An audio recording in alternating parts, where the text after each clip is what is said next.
사사기 9장입니다. 사사기 9장에는 기드온의 아들, 그 아들 중에 서자 아비멜렉의 이야기가 나옵니다. 참 그 아들이 기드온에게는 한 70명이 있었다 그러죠. 그 중에 또 서자도 또 한 명이 있었습니다.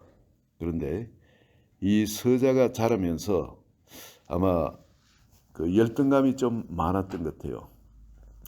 아버지는 참 겸손한 사람이죠.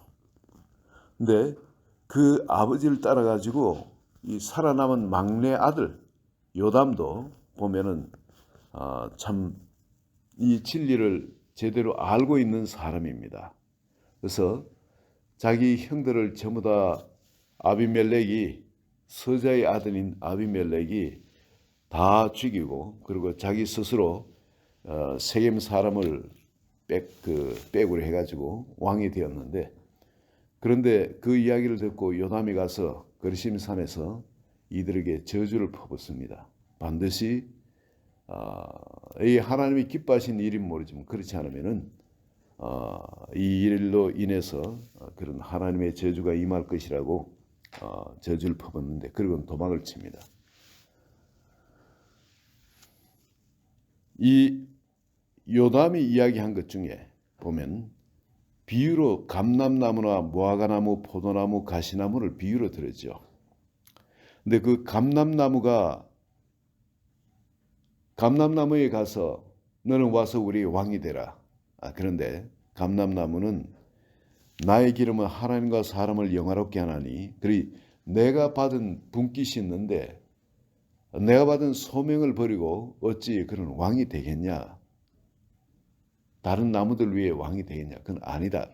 감람나무도 사냥하고 또 그리고 무화과 나무에게도 갔을 때 무화과 나무도 그런 이야기합니다. 나의 단 것과 나의 아름다운 열매를 내가 어찌 버리고 가서 나무들 위에 우쭐대리요? 그럴 수 없다는 거죠. 포도나무도 그들에게 이릅니다. 하나님과 사람을 기쁘게 하는 내 포도주를 내가 어찌 버리고 가서 나무들 위에 우쭐대리요? 전부 다 자기 받은 소명, 그거 하는 것이 가장 큰 기쁨이고 보람이고 하나님께 영광을 돌리는 길이라는 걸 다들 이 나무들은 아는데, 가시나무에 가서 그러니까 이 가시나무는 그런 열매들이 없지 않습니까?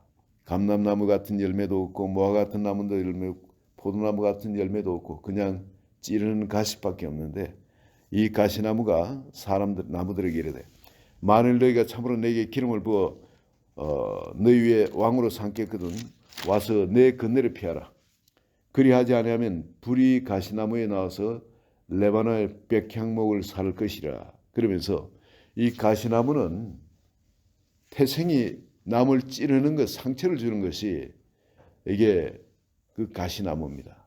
그러다 보니까 그렇게 교만을 부추기니까 이 교만이 그대로 다 나와가지고 그런 이야기를 하는 걸 봅니다. 와서 왕이 되라니까 아예 대놓고 전부 다 내한테 와서 신하가 되지 않고 너 순종하지 않으면 불이 가시나무에서 나와서 레바논의 백향목을 살 것이나, 아무리 잘난 존재고 힘있고 건드리지 못할 사람처럼 보일지만 전부 다 그냥 불로 태워버리겠다는 거죠.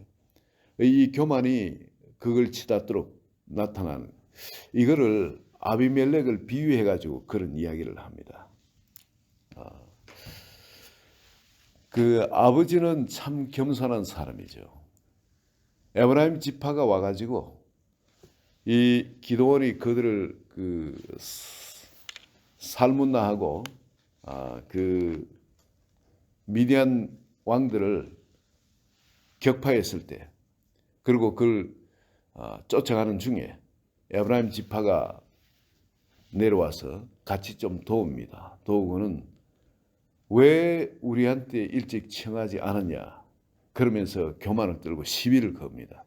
아니, 왜냐하면 기드온은 아무것도 아닌 사람이고 그 뭐 병사들 해봐야 300명밖에 없고 자기들은 그 한 지파의 사람들이 나와서 같이 싸웠으니까 에브라임이 항상 좀 그런 교만기가 있었는데 거기서 그런 것이 나옵니다. 왜 진작 이야기를 해가 그러냐.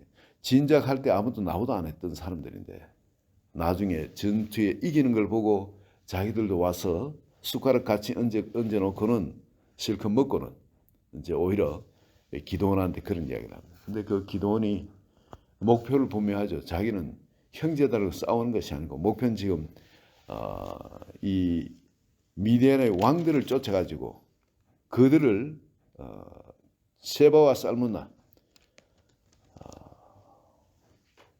그들을 쫓아서 잡는 것이 그게 급합니다.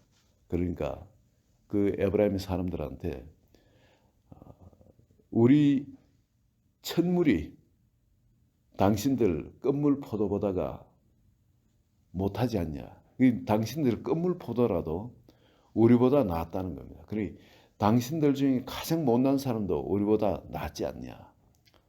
당신들 큰 공을 세웠다면서 그들한테 다 그걸 돌리고 높여주고 그리고 싸움을 피합니다. 그리고는 그 300명을 갖고 이 15,000명을 쫓아가서 그들을 다 죽이고 왕들을 사로잡아 옵니다. 이 자기 아버지한테는 이런 겸손이 있었어요. 그리고 그 공을 다 세우고도 그걸 자기한테 그걸 취하지 않고 사람들이 그를 왕으로 세우려니까 아니 그 사사로 세우고 그러려니까 전부 다 거기서 내려앉습니다. 나는 내가 너희를 다스리는 게 아니고 하나님이 너희를 다스릴 것이라 하면서 참 아버지는 요담의 아버지는 그런 겸손한 사람이었던 겁니다. 바로 그 기도원이 그런 사람인데 아들들도 그 아버지 밑에서 그런 겸손을 배운 겁니다. 그래서 바로 이런 나무들 비유를 가지고 막내 요담까지도 그 이야기를 할 줄 아는 사람이었습니다. 그런데 이 가시나무가 나와서 바로 이런 엉뚱한 짓, 네가 바로 그런 가시나무 아니냐 이겁니다. 너는 남한테 뭔가 덕을 끼칠 수 있는 존재가 아니고 너는 남을 찌르고 해를 끼치는 그런 존재라는 거죠. 인격적으로는 잘못된 존재라는 겁니다. 그런데 그런 자를 받아서 또 왕을 삼는 너희는 또 뭐냐 이거죠. 하나님 저주가 거기에 임할 것이라는 거죠. 그런데 이 말대로 이 아비멜렉한테 나중에 그 일이 그대로 일어납니다. 하나님이 여기에 22절 23절에 보면 아비멜렉이 이스라엘 다스린 지 3년을 그렇게 다스렸다 그죠. 나서서 뭘 하는 그런 한번 해봐 하고 하나님이 기회를 주신지 모릅니다. 그렇지만 그 속에서 나오는 게 무슨 선한 것이 있겠습니까? 하나님께서 3년을 두고 참다가 마침내 하나님의 징계의 손길이 나옵니다. 23절에 보시면 하나님이 아비멜렉과 세겜 사람들 사이에 악한 영을 보내시며 세겜 사람들이 아비멜렉을 배반했다. 이때부터 사들이 나죠. 사들은 결국은 누구한테 죽느냐 하면은 여인 손에 죽습니다. 이 여인 손에 죽는다는 것은 굉장히 이스라엘 사람들한테는 수치입니다. 그래서 아비멜렉이 그 여인이 성 위에서 맷돌짝을 집어 던져가지고 머리를 깨뜨려가지고 죽어가는데 근데 여인한테 죽었다는 걸 감추기 위해 가지고 무기를 든 청년한테 나를 죽이라고 너한테 죽었다고 얘기 듣는 게 낫지 여인 손에 죽었다는 소리를 사람들한테 듣고 싶지 않다. 그렇지만은 이게 모든 사람한테 다 이렇게 다 퍼집니다. 퍼지고 이런 비참한 죽음을 당하도록 그렇게 하나님이 교훈을 삼아 우리에게 보여주십니다. 겸손은 종기의 앞잡이요 교만은 패망의 선봉이란 그 말씀 그대로 이 사사기의 이 기도원의 그 뒤 자손들에게 바로 이 일을 우리에게 보여주고 있습니다.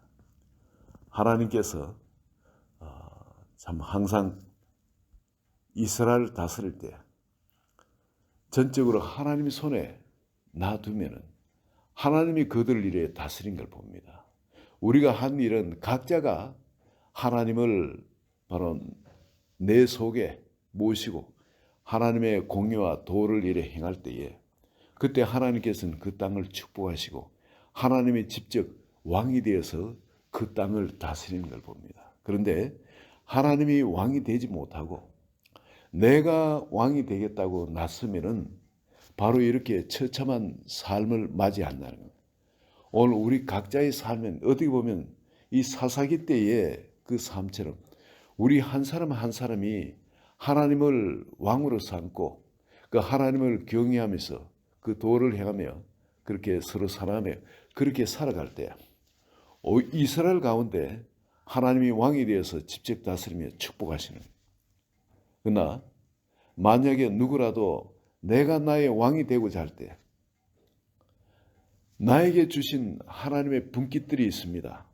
감람나무의 역할을 하도록 한 사람, 무화과나무의 역할을 하도록 한 사람, 포도나무의 역할을 하도록 한 사람, 그 모든 사람한테 하나님 주신 분깃들이 있거든요. 그 소명을 충분히 내가 감당을 하면서 그 하나님을 사랑하고 하나님의 기쁨이 되어서 그렇게 살면은 하나님께서 그 백성들을 축복을 하시는, 그 사람도 축복을 하시고. 그러나 가시나무가 되어서 나오게 될 때, 그때는 이 아비멜렉의 인생의 결과에서 우리가 보듯이 가장 싫어하는 이 아비멜렉은 그런 겸손이 없으니까 이 교만으로 나오는 겁니다. 이 교만은 결국 자기를 죽이고 남도 죽이는 그 역할을 하게 되는 걸 봅니다. 열등감이 있었기 때문에 그러겠죠. 서자의 아들이니까. 그러니까 바로 그런 겸손 대신에 거꾸로 가는 그 교만으로 치닫는 그런 것이 있은지 모릅니다. 그러나 우리가 오늘 깨달아야 될 것은 하나님이 나에게 주신 소명들이 있습니다. 그 열매를 맺어가지고 올려드리면 되는데 그렇지 못했던 것. 우리 과거 예수 그리스도를 믿지 않는 과거를 보면 바로 우리는 전부 다 가시나무였습니다. 우리에게 무슨 선한 열매가 있겠습니까? 전부 남을 찌르고 그런 존재였습니다만은.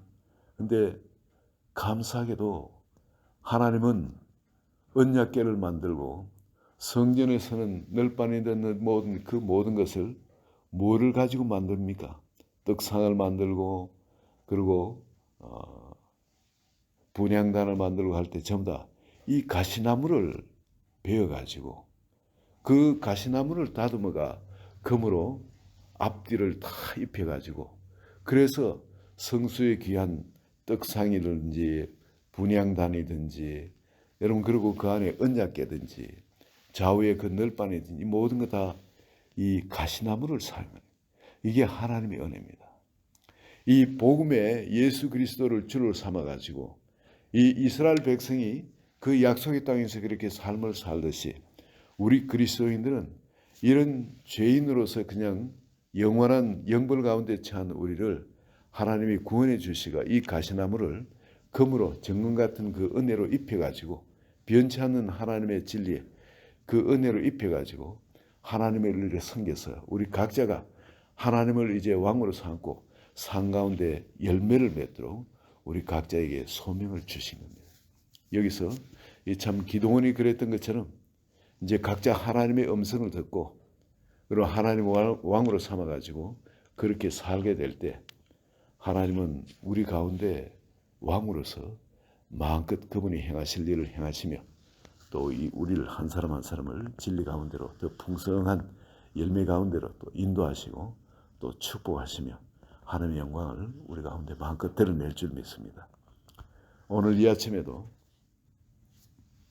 겸손과 또한 교만 그것이 어떤 결과를 맺는지 기도원을 통해서 그 겸손 가운데 행하는 그 사람한테는 하나님이 어떤 축복을 베푸시고 영광을 베푸셨는지 그리고 또한 교만 가운데 행하는 사람한테는 어떤 열매가 나오는지를 보게 하신 것을 오늘 우리 교훈으로 우리가 붙들고 아침 기도에 들어가면 좋겠습니다. 같이 기도합니다. 하나님 아버지 감사합니다. 아비멜렉을 통하여서 또 우리가 처해야 될 자리를 다시 보게 하심을 감사합니다. 바로 아비멜렉처럼 가시나무 같은 존재, 남에게 상처를 입힐 수밖에 없었고, 열매는 결코 맺을 수 없는 근본적으로 잘못된 우리였지만 하나님께서 그 은혜를 주셔서 이제 더 이상 내가 사는 삶이 아니라 바로 기도원이 그랬던 것처럼 우상을 찍어버리고, 그리고 나 자신이 바로 산재물을 올려드리고 이제 주의 음성을 듣고 순종하는 삶을 살 때 철저한 그 겸손 가운데 바로 주님이 나의 왕이 되는, 주인이 되는, 하나님 되는 그런 겸손 가운데 말씀에 순종하는 삶을, 그리고 오직 그 말씀에 종이 되어서 그 말씀을 섬기는 그런 새로운 정체성 가운데 그렇게 살 때에 하나님께서 마음껏 자신의 영광을 우리를 통해 드러낸 걸 보여주시고, 또 아비멜렉의 그런 비참한 교만의 삶의 결과를 보여주신 걸 감사합니다. 오늘 이 아침에 그걸 우리 교훈으로 받아서 오늘도 철저한 겸손 가운데 내가 이제 더 이상 내가 아니라 주님이 우리를 불러주신 그대로 가시나무를 다듬어서 언약궤를 잡고 언약궤 안에 그 말씀을 이은 것처럼 우리가 바로 주님의 그 가시나무로 따듬은 성전인 것을 알고 철저한 겸손 가운데 우리가 나아가기를 원합니다. 오늘도 우리 한 사람 한 사람 바로 가시나무였지만 하나님의 지극한 이 영광을 덧입은 그 성전 안에 그 새롭게 부름받은 그런 가시나무인 것을 우리가 깨닫고 오늘도 철저한 겸손 가운데 하나님을 정말 우리 하나님으로 섬기며 살아가는 축복이 있게 하소서. 또 하나님께서 함께 하시면서 기도원에게 보여주시는 것처럼 우리 삶에도 하나님의 그 영광이 마음껏 나타나도록 한 분 한 분을 축복해 주소서. 예수님의 이름으로 기도합니다. 아멘.